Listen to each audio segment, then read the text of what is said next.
you recall reading a couple of years ago in the newspaper about a couple of families in Germany who took a hot air balloon from one section of Germany from the east in order to escape into the west? You probably remember reading about that. Well, Walt Disney zeroed in on that, and you know what they did? They made a movie out of it, and it's called Night Watchers. This is the Night Crossing. We'll get the right I was going to correct you.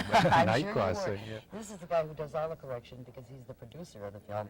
His name is Tom Leech, and do you know where he's from? Da, da, da, da, da. Grand Island, Nebraska. Yes. From Grand Island, Nebraska to Hollywood is a long, long trip, is it not? Yes, it is. A yes, rocky road, Tom? No, not really. I haven't been back home or back in Nebraska for several years now, but I came out with my family right after World War II, so I've been here a long, long time, but Nebraska's home. Tell me some of your early remembrances of Nebraska. Cold winters and snow. We still got those, We're just talking about it now, and school being closed because you couldn't find the schoolhouse, and quiet, little, but comfortable. Night Crossing. I hope you have an opportunity to see this because it's about hot air ballooning, and of course we in Nebraska go hot air ballooning, and I'm sure there are many difficulties in putting a film of that nature together. For example, it's my understanding that the balloon itself really shouldn't have flown according to the FAA. It wouldn't have met FAA standards or specifications. That's what our balloon experts say. They were very, very lucky to do what they did. Was this a big budget movie? Yes, I think in today's, by today's standards it is, yes, about $11 million. Where does most of the money go, Tom? Oh boy. There's a lot of areas. The shooting itself, I guess, the actual 50 days, which is the heart of making a motion picture, I imagine is the largest single piece.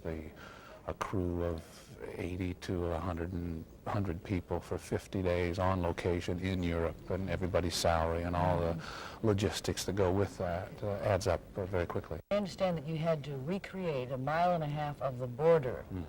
What kind of problems ensued from that? Well, not so many problems, but some rather interesting things. First of all, we had to pick the spot that felt right to us.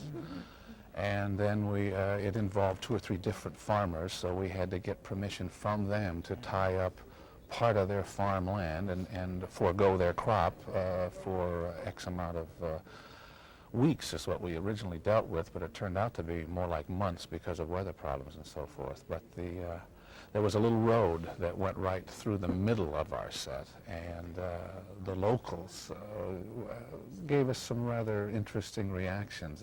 As the border itself went up, they became more and more concerned, and then finally, when there was really pieces of fence there, they couldn't understand what was happening, and they were very concerned that the East had gotten into their own little world. And you had to import all those trees, 300 trees had to be brought in and transplanted? We ran into some bad weather, had to move to a giant hangar type of building. We could not film outside because there was snow on the ground. We were postponed, our production schedule was postponed because of an actor's strike. And we took the risk that we would beat the snow, but we didn't, so we had to go and build our own interior, or exterior, but inside of a stage. 300 pine trees transplanted. And this doesn't look like a Disney film. Now, you've been with Disney 25 years, so you know whereof you speak. Yes. Disney smacks usually of a certain look. This seems to be a different kind of a film. Certainly more dramatic and intense subject matter.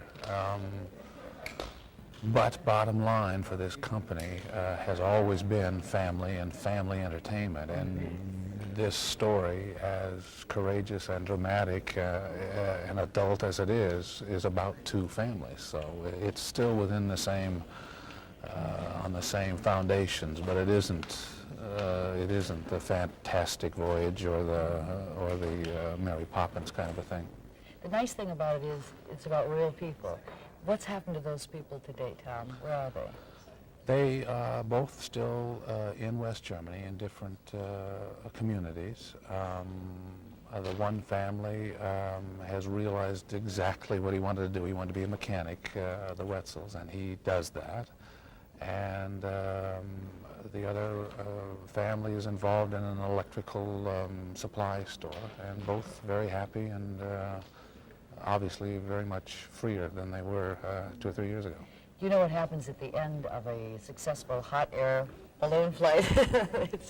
Should I pour it on you? Yeah, don't waste it, don't waste it. You have to have champagne because that's it. That is the tradition. The movie is Night Crossing. It stars Jane Alexander and John Hurt, the producer from Grand Island, Nebraska, would you believe? We are delighted, Tom Leech. My pleasure. Good luck to you and great success with this and many others. Thank you very much. 10/11 Morning continues.